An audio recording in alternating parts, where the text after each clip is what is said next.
Good afternoon, everyone. My name is Kathleen Walters, and I'm the registered dietitian as part of the celiac team at Children's National. And today we're going to be talking about nutrients for bone health for celiac patients. So just a brief outline of what we're going to cover. Number one, why is this important for celiac patients in the first place? And then number two, what are the nutrients of concern for bone health? And these are calcium, vitamin D, magnesium, and vitamin K. Not listed here is phosphorus. Phosphorus is also important for bone health, but most Americans are not deficient in their phosphorus amounts that they receive from food, since a wide variety of foods contain small amounts of phosphorus that just add up over the course of a day. So why is bone health specifically important for celiac disease? Of course, it's important for everyone and all children and all adolescents, but why specifically for celiac patients? So celiac patients can often have reduced bone mineral content and bone density, particularly at disease onset. So when you actually are not adhering to a gluten-free diet yet and you are diagnosed with celiac disease. And it's even common when you don't present with gastrointestinal symptoms like diarrhea. But because of that intestinal damage that occurs with celiac disease, that can really affect your absorption of a lot of important nutrients for bone health, particularly calcium, vitamin D, and magnesium. However, once adhering to a gluten-free diet, you can achieve normal bone growth as a child or an adolescent.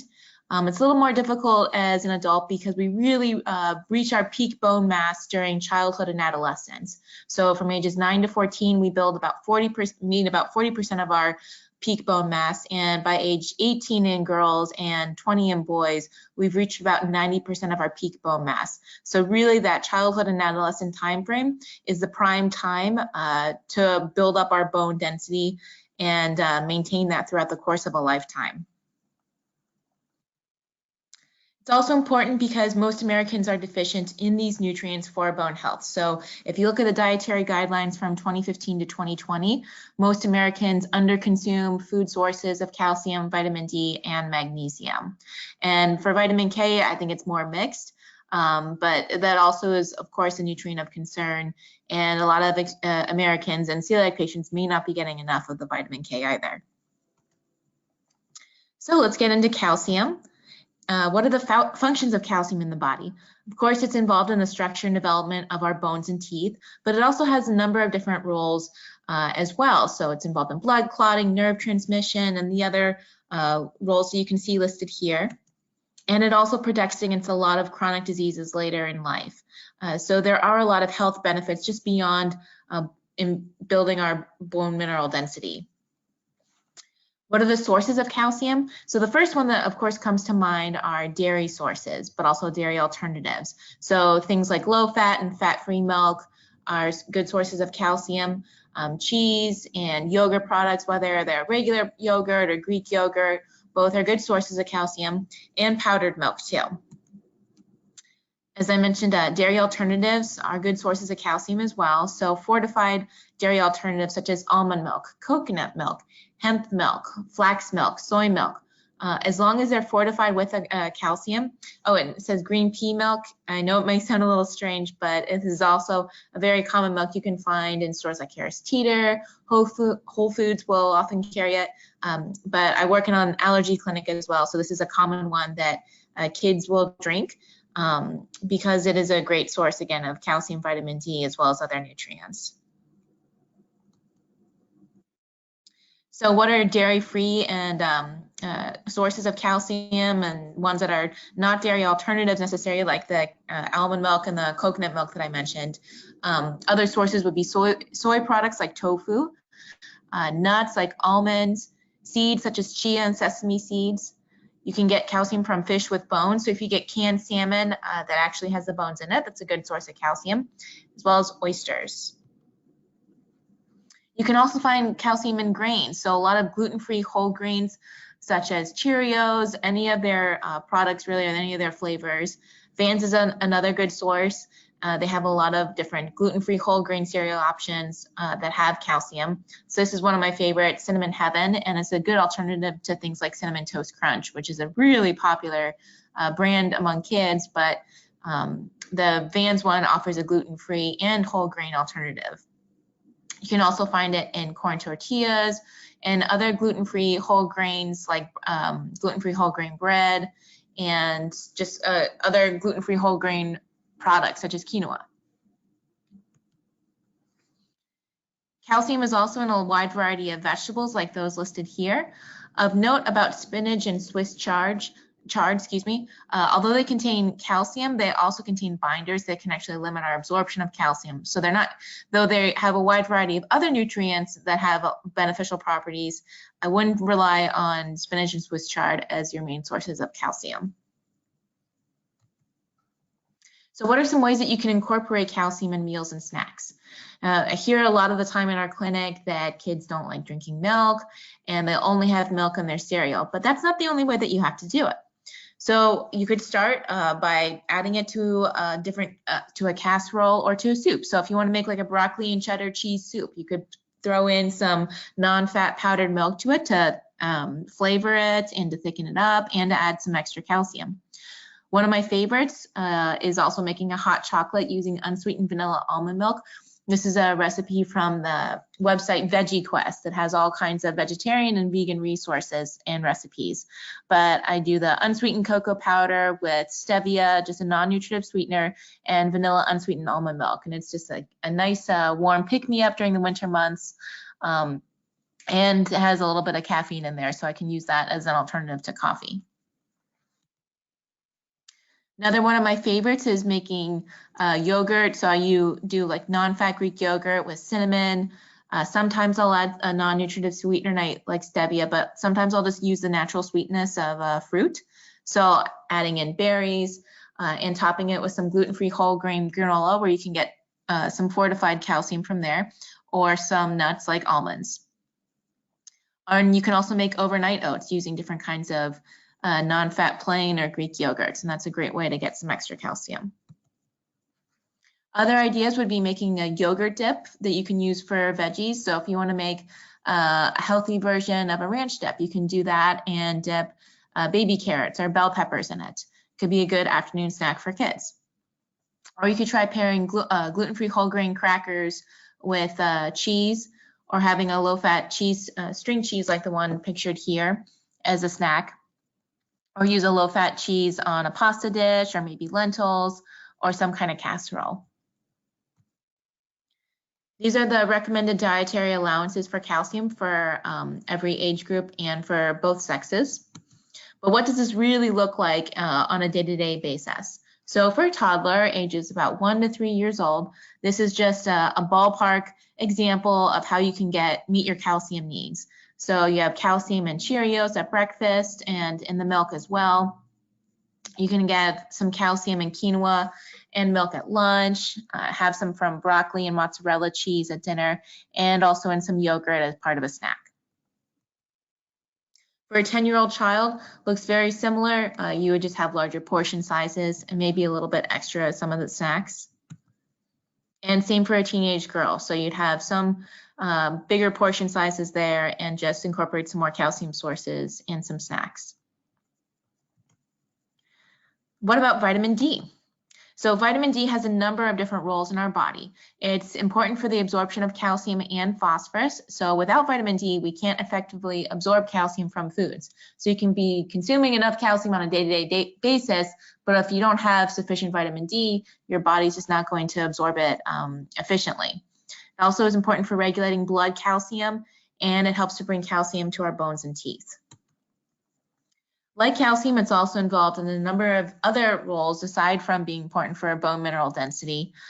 So those that you can see listed here. And it protects against, like calcium, against a number of chronic diseases. So what are food sources of calcium, of vitamin D? There are few foods that are naturally high in vitamin D. So those would be things like cod liver oil. I actually have some patients that will just take a tablespoon of cod liver oil and either add it to some foods, or if they really feel like doing that, they can just drink or consume by mouth a tablespoon of cod liver oil, which is very high in vitamin D. But if that's not something you're particularly interested in doing, then you can always choose oily fish such as salmon, mackerel, swordfish and tuna. Egg yolks provide a good source of vitamin D, and liver. But if those kind of products just don't appeal to you, you can always find vitamin D in fortified dairy products. So a lot of the same food sources that are contain calcium, like milk and dairy alternatives, are also fortified with vitamin D. Fortified orange juice, as well as mushrooms grown under UV light, and some fortified cereals. So you really just have to kind of pick and choose and just look at the nutrition label, the nutrition facts label, to see if the product has been fortified with calcium and vitamin D. So ideally both of those, but if it's, so Cheerios, for instance, is fortified with calcium and vitamin D. You can also get vitamin D from sunlight. However, there are a wide variety of things that affect our absorption of vitamin D from the sun. So things like skin tone. If you have lighter skin compared to a darker skin, you're going to absorb vitamin D more easily. So it really depends. Season, you are more likely to absorb vitamin D from the sun during the summer months, a little bit in fall and spring, but it also depends on your latitude. Very difficult during the winter months, depending on where you live. So if you're above 40 degrees latitude in the United States, then it can be very difficult to absorb vitamin D, and you may not absorb any during the winter months, so about 4 months of the year. Time of day is another factor that can affect your absorption of vitamin D. So ideally, the research is showing between the hours of 10 a.m. to 3 p.m. are the best hours to go outside to get some vitamin D. Cloud cover can affect it, pollution, so things like smog and smoke, even tall buildings. So if you're not able to really get good exposure from the sun because you live in a city, can affect your vitamin D absorption. Sunscreen, so it's kind of a catch-22 here, because you want to use sunscreen to protect yourself from skin cancer, but at the same time, you're not going to absorb vitamin D as efficiently. And clothing and indoor living are other factors. So really, there are a wide variety of factors that can affect your vitamin D absorption from the sun. A general kind of ballpark recommendation during the summer months to get sufficient vitamin D, if you're fair-skinned, the research has shown for 10 minutes, about 2 to 3 times a week, but this is also, the research is really mixed. So my personal recommendation would be to focus on food sources as your first resource for vitamin D. And if you get outside, maybe you can go for a walk during the day. If you're able to during those time frames of 10 a.m. to 3 p.m. During the spring and summer months, and a little bit in the fall, then great. But if not, I would really try for the food sources. What about tanning beds? You can get vitamin D from tanning beds because of the UV rays. But there are also a lot of health risks that are associated with this. So skin cancer, burns, that blood vessel damage, and even damage to your eyes. So that's something that you have to weigh personally and talk to your physician about. Do the health risks really outweigh the benefits? Again, as a dietitian, I would just say my personal preference would be getting it from the food sources first. So what are some ways that we can incorporate vitamin D in meals and snacks? You can try having a fatty fish, so salmon or tuna, maybe with a yogurt-based sauce. So if you want to have a dill yogurt-based sauce, or maybe like a honey mustard, you can make one like that. I've done it plenty of times in my own cooking. You can have a little bit of calcium from quinoa and get a little bit of vitamin D from fortified margarine. Another idea would be having a tuna fish sandwich on a gluten-free whole grain bread. So the bread may or may not be fortified with vitamin D. It could be fortified with the calcium, certainly, but the tuna fish will provide a great source of vitamin D. And then you can have this with a glass of milk or one of the milk alternatives I mentioned earlier. Another example would be having breakfast in the morning. So having a whole grain cereal with fortified milk or milk alternative. Or you can make a breakfast sandwich, or you have scrambled eggs with a low-fat cheese. So you get a little bit of vitamin D from the eggs, and you get calcium and potentially vitamin D from the cheese. It really depends on the brand. These are the recommended dietary allowances for vitamin D for every age group and sex. And what does this look like for a toddler? Again, using a lot of the same foods that I had used in the calcium examples. The Cheerios with milk will provide some, orange juice, salmon and milk at lunch, cheese and milk at dinner, and yogurt as part of a snack. For a 10-year-old child, it looks very similar, just with some larger portion sizes and maybe a little bit more dairy at snacks. And same thing for a teenage girl, again, larger portion sizes and incorporating more sources of vitamin D in the snacks. So now let's look at magnesium. Magnesium also has a number of different roles in our body, and it's essential for development of our bones, but it's also involved in energy metabolism. It's important for contracting our muscles, for nerve impulses, and for our heart, as well as these roles listed here. So just like the other nutrients, it's not just bone health that it's important for, but other roles as well. Sources of magnesium, a lot of legumes, so things like pinto beans, black beans, kidney beans, lentils. Any kind of legume is going to be a good source of magnesium. Nuts, so almonds and cashews especially. Seeds, again, chia seeds are a great source. You can also find it in hemp seeds. And dark green vegetables, such as spinach and bok choy. Other sources include avocado, some dairy products like yogurt, cocoa. So if you wanted to make like the unsweetened cocoa powder, hot chocolate that I mentioned earlier, that would be a good source of the calcium, and a little bit of the vitamin D potentially from a fortified milk, and magnesium from the cocoa. Baked potatoes with skin. No, a lot of people don't like actually consuming the skin, but it's really is a good source of magnesium as well as other nutrients. You can always make mashed potatoes and just include the skin in that. And you can also have soy products such as soy milk or soybeans. Other sources include gluten-free whole grains, proteins like chicken, beef, and fish. Some fruits contain it, so different berries, bananas, are just a few examples, and then some small amounts can be found in dairy products. So ways that you can incorporate magnesium in meals and snacks. You can have a peanut butter sandwich with sliced bananas or sliced berries on a gluten-free whole grain bread. You can try getting some magnesium from grilled chicken in a salad with avocado, sliced almonds, or you could have sliced cashews or other nuts. And what are the recommended dietary allowances for magnesium? They're listed here for every age group and sex. And how does this actually look like on a day-to-day basis? Again, a lot of the same food sources. So the Cheerios, the milk, fatty fish, and the whole grains like the quinoa. And then at dinner time, you can try incorporating a little bit of magnesium through lentils or other legumes. For a toddler, for a 10-year-old child, very similar, just larger portion sizes and maybe incorporating a few more vegetables and dairy products. And same thing for a teenager. And here I also, the Kind dark chocolate bar has that dark chocolate, so providing a good source of magnesium there. And lastly, let's look at vitamin K.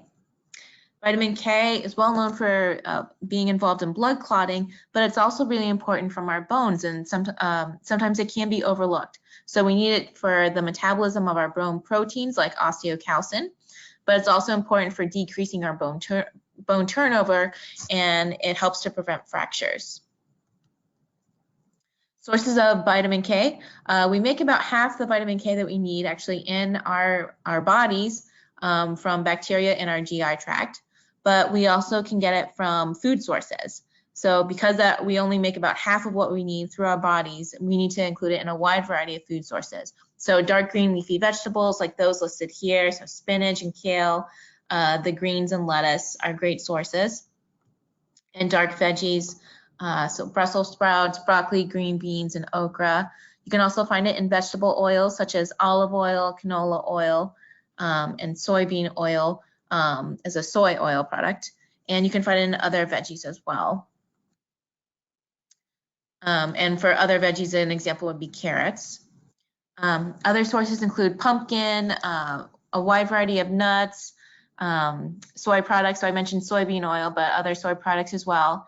Eggs and some fruit can also contain vitamin K. So what are some ways you can incorporate vitamin K in meals and snacks? You can try making a pumpkin soup, especially during the fall.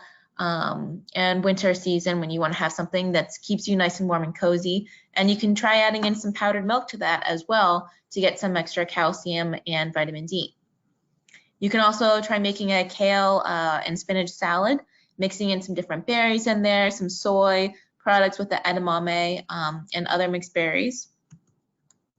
You can do a broccoli and chicken stir fry and throw in some brown rice there. So you have a fortified, you have a whole grain from the brown rice, which provides a wide variety of nutrients.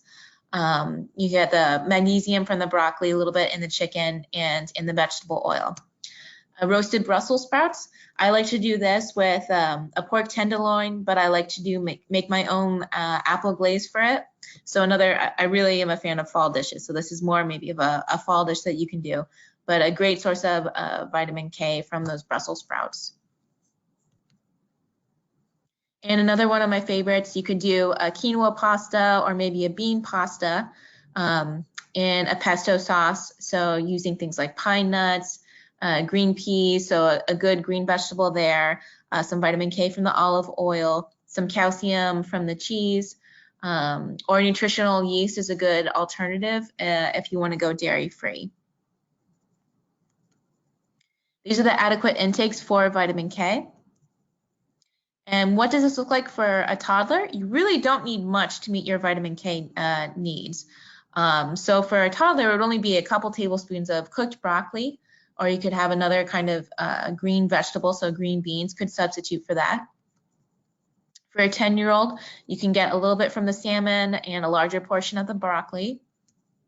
And for the 16-year-old, again from the salmon and broccoli, just with larger portions, and some from nuts as part of a snack. So the key takeaway messages, because it can be a little overwhelming trying to incorporate every single nutrient in your child's diet on a day-to-day basis. Really, what it always comes back to is trying to follow the MyPlate guidelines at meals and snacks. So the MyPlate guidelines, which are set by the USDA, are that half your plate should be fruits and vegetables, a quarter of the plate should be grains, and ideally we want to have a lot of gluten-free whole grains here, and a quarter of the plate would be a lean source of protein.